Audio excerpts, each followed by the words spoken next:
பனி பொழிஞ்சிட்டு இருக்கிற நேரம் அந்த வீட்டை சுத்தி பனியில அப்படியே ஒருத்தவங்க நடந்து வந்த காலடி தடங்கள் மட்டும் இருந்துச்சு. அந்த காலடி தடங்கள் காட்டுல இருந்து வீட்டை நோக்கி வந்தது மட்டும் தான் இருக்குதே தவிர வீட்டுல இருந்து திரும்பி வெளியில வந்த காலடி தடங்களை காணோம். திடீர்னு விசித்திரமான சம்பவங்கள், மேல அட்டிக்குல இருந்து விசித்திரமான சத்தங்கள்னு நிறைய ஒரு மாதிரி வினோதமான விஷயங்கள் நடக்க அந்த வீட்டுல இருக்கிறவங்க திடீர்னு ஒரு நாள் கொலை செய்யப்பட்ட நிலையில கண்டுபிடிக்கப்படுறாங்க. 1922ஆம் ஆண்டு ஜெர்மனியில பவேரியா அப்படிங்கிற ஒரு பகுதியில ஹிண்டர் காய்ஃபெக் அப்படின்னு ஒரு தனிமையான ஃபார்ம் இருந்துச்சு.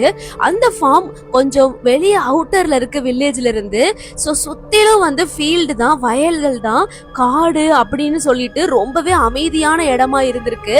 அந்த ஃபார்ம்ல பெருசா கூட்டம் சலசலப்பெல்லாம் இருக்கவே இருக்காது. அந்த ஃபார்ம்ல ஒரே ஒரு குடும்பம் மட்டும் தான் வாழ்ந்து வந்துட்டு இருந்தாங்க. அந்த குடும்பத்துடைய தலைவர் பேர் ஆண்ட்ரியாஸ் குரூபர். அவருக்கு ஒரு மனைவி இருந்தாங்க. அவங்க பேர் காசிலியா. அவங்களுக்கு ஒரே ஒரு பொண்ணு தான். அந்த பொண்ணு பேரு விக்டோரியா.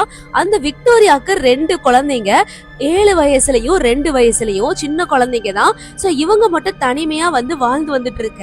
ஒரு நாள் வந்து அவங்க வீட்டுல இருக்கிற வேலை செய்யறவங்களுக்கு ஏதோ விசித்திரமான ஒரு மாதிரி சத்தம் மேல இருந்து கேக்குறதா அவங்க நிறைய வாட்டி கம்ப்ளைண்ட் பண்ணிருக்காங்க. ஆனா அங்க யாருமே இல்லாதனால எந்த ஒரு நடவடிக்கையுமே அந்த ஃபேமிலி எடுக்கல. சோ அந்த மெய்டு கொஞ்சம் பயத்துல நான் வேலையை விட்டு போறேன், வேற எங்கேயாச்சும் வேலை பார்க்க போறேன் அப்படின்னு சொல்லிட்டு வேலையவே ராஜினாமா பண்ணிட்டு அங்க இருந்து கிளம்பிடுறாங்க. இதை தொடர்ந்து ஒரு நாள் ஆண்ட்ரியாஸ் மற்றும் அவங்க குடும்பத்துல இருக்கிற எல்லாருமே வெளியில எங்கேயோ கிளம்பி போயிருக்காங்க. அவங்க போயிட்டு திரும்ப வரும்போதுதான் ஆண்ட்ரியாஸ்க்கு ஒரு விஷயத்த பார்க்கும்போது தூக்கி வாரி போடுது. என்ன அப்படின்னா, அவங்க வீட்டை நோக்கி, அதாவது அவங்க வீட்டுக்கு பின்புற பக்கமா காடு இருக்கு. அந்த காட்டுல இருந்து வீட்டை நோக்கி அந்த பனியில வந்துட்டு யாரோ நடந்து வந்த காலடி தடங்கள் இருக்குது. ஆனா அந்த காலடி தடங்கள் திரும்ப வீட்டுல இருந்து காட்டை நோக்கி போன மாதிரி எந்த அடையாளமும் இல்ல. இது யாரோட காலடி தடங்களா இருக்கும்? எதுக்கு காட்டுல இருந்து நம்ம வீட்டை நோக்கி வந்த மாதிரி இருக்கு? வீட்டுக்குள்ள யாராச்சும் இருக்காங்களா அப்படின்னு சொல்லிட்டு வீடு முழுக்க அவர் தேடி பார்த்தோம். அவருக்கு யாருமே புலப்படவே இல்லை. சரி, ஓகே, நம்ம என்னன்னு சொல்லிட்டு தெரியல, பாத்துக்கலாம் அப்படின்னு சொல்லிட்டு அவர் அதை மறந்துட்டு அன்றாட வாழ்க்கைய ஆரம்பிக்கிறாங்க. மறுபடியும் அவங்க வேலைக்காரி ஒருத்தங்க வேணும் அப்படின்னு சொல்லிட்டு தேட ஒருத்தங்க வந்து சேர்றாங்க. அவங்க பேர் மேரி. இப்போ அந்த குடும்பத்துல மொத்தம் 6 பேரு. சோ அப்படியே வந்து நாளடைவுல போய்கிட்டு இருக்க. இங்க நடக்கிற சில விசித்திரமான விஷயங்களை அந்த ஊர் மக்களுடைய சில நேரம் ஆண்ட்ரியாஸ் எங்கேயாச்சும் அந்த கடைவீதி பக்கமா போனா சொல்லிட்டு இருப்பார் போல. ஒரு நாள் என்ன ஆயிருக்கு, அவர் வீட்டுல ஒரு நியூஸ் பேப்பர் தட்டுப்பட்டிருக்கு. என்னடா இது, முனிச் அப்படிங்கிற ஒரு பிராண்டு, நமக்கு இங்க தினத்தந்தி, தினமலர்லாம் இருக்குல்ல, அந்த மாதிரி அங்க உள்ள ஒரு இது. சோ முனிச் பேப்பரா, இது எப்படி நம்ம வீட்டுக்கு வந்துச்சு, இங்க யாருமே அதை வாங்கலையே அப்படின்னு சொல்லிட்டு அவருக்கு தெரிஞ்ச ஊர்க்காரங்க எல்லார்கிட்டயும் விசாரிச்சு பாக்குறாரு. அந்த ஊர்ல இருக்கிற யாருமே அந்த பிராண்ட்ல சப்ஸ்கிரிப்ஷன் பண்ணவே இல்லை அந்த நியூஸ் பேப்பர் வீட்டுக்கு வர்றதுக்கு. அப்படி இருக்கும் போது நம்ம வீட்டுக்குள்ள எப்படி இந்த நியூஸ் பேப்பர் வந்திருக்கும் அப்படின்னு சொல்லிட்டு அவருக்கு ஒரே குழப்பமாகுது. இப்போ மேரி தனியா ஒரு இடத்துல வேலை செஞ்சுட்டு இருக்காங்க, கிச்சன்ல. அவங்க வீட்டுக்குள்ளதான், மத்தவங்கள வெளியில போயிருக்கிற நேரத்துல. அந்த நேரத்துல மேரிக்கு மேல அட்டிக்குல இருந்து ஏதோ ஒரு மாதிரி சத்தம் கேக்குது. காலடி தட சத்தம், ஏதோ வித்தியாசமா யாரோ பொருட்களை நகட்டுற மாதிரி எல்லாம் சத்தம் கேட்க மேரிக்கு கொஞ்சம் பயம் வருது. சரி, பயப்படக்கூடாது, என்னன்னு போய் பார்க்கலாம் அப்படின்னு சொல்லிட்டு கொஞ்சம் கொஞ்சமா அவங்க பயத்திலேயே மேலே ஏறி அப்படியே அட்டிக்கு வந்து பாக்குறாங்க. பார்த்தா அட்டிக்குல யாருமே இல்ல. இன்னுமே அவங்களுக்கு பயமாகுது. யாருமே இல்லாத இடத்துல எப்படி எனக்கு இந்த சத்தம் கேட்டுச்சு? ஒரு சின்ன பூனை, எலி அந்த மாதிரி கூட எதுவுமே இல்லையே அப்படின்னு சொல்லிட்டு அவளுக்கு அப்படியே தூக்கி வாரி போடுது. இருந்தாலும் அவளுக்கு வேண்டியது சம்பளம். சோ வேற வழி இல்லாம அவ அப்படியே கீழே வந்து அதை ஒரு கெட்ட கனவா நினைச்சிட்டு தொடர்ந்து வேலை செஞ்சுக்கிட்டே இருக்கிறா. பல சின்ன சின்ன பொருட்களும் காணாம போறத ஆண்ட்ரியாஸ் நோட் பண்றாரு. முக்கியமா ஒரு சாவி. அந்த சாவி வந்து அவர் சில ரூமுக்கு யூஸ் பண்ற ஒரே சாவி. அந்த சாவியுமே காணாம போச்சு. எப்படி போச்சு இந்த சாவி, யார் எடுத்துட்டு போனா அப்படின்னு சொல்லிட்டு அவருக்கு ஒரே குழப்பமாகுது. இப்படியே பல குழப்பங்கள் அந்த குடும்பத்துல நடந்துகிட்டே இருக்க திடீர்னு ஒரு நாள் அவங்க ஊர்ல இருக்கிற எல்லாருக்கும் ஒரு சந்தேகம் வருது. என்ன அப்படின்னா, என்ன இந்த ஆண்ட்ரியாஸ் நம்ம ஊர் பக்கம் வந்து ரொம்ப நாள் ஆன மாதிரி இருக்குல்ல, ஒரு வாரம் ஆன மாதிரி இருக்குல்ல, எப்பவும் வாரத்துல ஒரு 4-5 வாட்டியாவது வந்துருவாரே மனுஷன், எங்க போனாரு அப்படின்னு சொல்லிட்டு எல்லாருமே முணுமுணுக்க ஆரம்பிக்கிறாங்க. அது மட்டும் இல்லாம அவங்க வீட்டுல இருக்கிற விக்டோரியாவோட 2 குழந்தைகளும் ஸ்கூலுக்கு ஒரு 4-5 நாளா வரவே இல்லை. இது ஒரு ஏப்ரல் மாசம். ஏப்ரல் 1, 2, 3 ஆயிக்கிட்டு இருக்கு. குழந்தைங்க ஏன் ஸ்கூல் பக்கம் வரல அப்படிங்கிற கம்ப்ளைண்ட்டுமே வந்து பரவ ஆரம்பிக்குது. என்ன ஆச்சு, யாருக்காவது ஏதாவது ஆயிருக்குமோ அப்படின்னு சொல்லிட்டு இவங்களுக்கு எல்லாம் சந்தேகம் வர, சரி எதுக்கு நம்மளுக்குள்ளேயே பேசிக்கிட்டு இருக்க, நம்ம வீட்டுக்குள்ள போய் பார்ப்போம், அங்க போனா தெரிஞ்சிட போகுது அப்படின்னு சொல்லிட்டு இவங்க எல்லாருமே ஒண்ணு கூடி ஃபர்ஸ்ட் டைம் அந்த ஃபார்ம் ஹவுஸ்க்கு போறாங்க.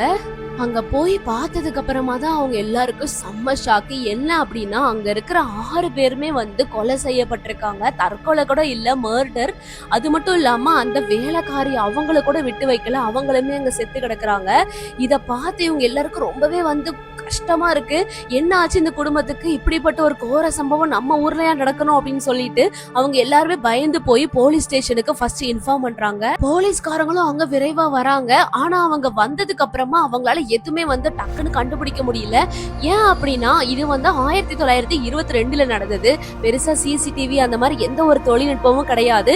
நம்ம இதுக்கு முன்னாடி பார்த்தா அந்த கதையுமே 1945ல நடந்தது. இது அதை விட பழைய கதை. சோ இந்த இடத்துல ரொம்பவே குழப்பமா தான் எல்லாருக்குமே இருக்குது. ஆல்ரெடி ஊர் மக்கள் எல்லாருமே இதை பாக்குறேங்கிற பேர்ல வீட்டுக்குள்ள போயிட்டு வந்தனால தடயங்கள் நிறைய அதுலயே அழிஞ்சிருக்க வாய்ப்பு இருக்கு அப்படின்னு சொல்லிட்டு போலீஸ்காரங்க நினைச்சிட்டு இருக்காங்க. அவங்க ஃபுல்லா தேடி பார்த்ததுல அவங்களுக்கு ஃபர்ஸ்ட் ஒரு பொருள் கிடைக்குது. அந்த பொருள் வயல்வெளிக்கு யூஸ் பண்ணக்கூடிய ஒரு பொருள். அந்த பொருள்ல சில ரத்தம் கிடைக்குது. இதை பார்த்து அவங்க ரொம்பவே சந்தோஷப்படுறாங்க. ஐ மீன் சந்தோஷம் மீன்ஸ் ஒரு வழியை நம்ம வந்து இதை வச்சு கொலைகாரனை கண்டுபிடிச்சிடலாம் அப்படின்னு சொல்லிட்டு வேகமா கொண்டு போய் அதை வச்சு டெஸ்ட் பண்ணி பாக்குறாங்க அவங்க அப்ப இருந்த தொழில்நுட்பத்தை வச்சு. ஆனா அதை வச்சு பார்க்கும்போது அதுல இருந்து அந்த ரத்தமும் சில முடியும் அந்த குடும்பத்தோடவங்களத சேர்ந்துதான் தவிர எந்த ஒரு சின்ன அடையாளமும் கொலைகாரனோடது கிடைக்கவே இல்லை. கைப்பிடியில அந்த பிடிச்சிருக்கிற இடத்துல கூட கிடைக்கல கைரேகை. என்ன இது இப்படி இருந்து நம்ம என்ன பண்றது அப்படின்னு சொல்லிட்டு அவங்களுக்கு என்ன பண்றதுனே தெரியல. அப்போ அவங்க இன்னொரு விஷயத்தையும் அந்த வீட்டுல நோட் பண்றாங்க. இது என்ன விசித்திரமான விஷயம் அப்படின்னா அங்க வந்து ஒரு அனிமல்ஸ் எல்லாம் அவங்க வளர்க்குற ஒரு சின்ன ஒரு மாட்டுக்கொட்டா மாதிரி இருக்கு. அந்த இடத்துல அவங்க போய் பார்க்கும்போது அந்த மாடுகளுக்கு ஃப்ரெஷ்ஷா யாரோ சாப்பாடு வச்ச மாதிரி இருக்கு. அதாவது இந்த சைபர் ஃபாரன்சிக்ல எல்லாம் உடம்பு வந்து செத்து எவ்வளவு நேரம் ஆகுது அப்படின்னு சொல்லிட்டு பாடியை வந்து டெஸ்ட் பண்ணி கண்டுபிடிப்பாங்கல்ல. அப்படி அவங்க அப்ப தொழில்நுட்பத்தை வச்சு கண்டுபிடிச்சது இதை செத்து ஒரு வாரம் இருக்கும் அப்படின்னு சொல்லிட்டு அந்த குடும்பத்தோட வச்சு சொல்லியிருக்காங்க. ஆனா இந்த அனிமல்ஸ்க்கு எல்லாமே ஒரு நாளைக்கு முன்னாடி போடப்பட்ட உணவுகளா அங்க இருக்குது. அப்ப என்ன அர்த்தம்? அப்ப கொலைகாரன் இவங்களெல்லாம் கொன்னுட்டு அதே வீட்டுல அப்ப வாழ்ந்துட்டு இருந்திருக்கானா? அனிமல்ஸுக்கு அவனே சாப்பாடு போட்டுட்டு இருந்திருக்கானா? அப்ப அந்த வீட்டுக்குள்ளதான் அவன் இருந்திருக்கானா? அப்பதான் ஊர் மக்கள் அந்த ஆண்ட்ரியாஸ் அவங்க கிட்ட ஷேர் பண்ண அந்த காலடி தடங்களை பத்தியும் தொலைஞ்சு போன சாவிய பத்தியும் அட்டிக்ல இருந்து வந்த சத்தத்தை பத்தியும் வந்து தெரிவிக்கிறாங்க.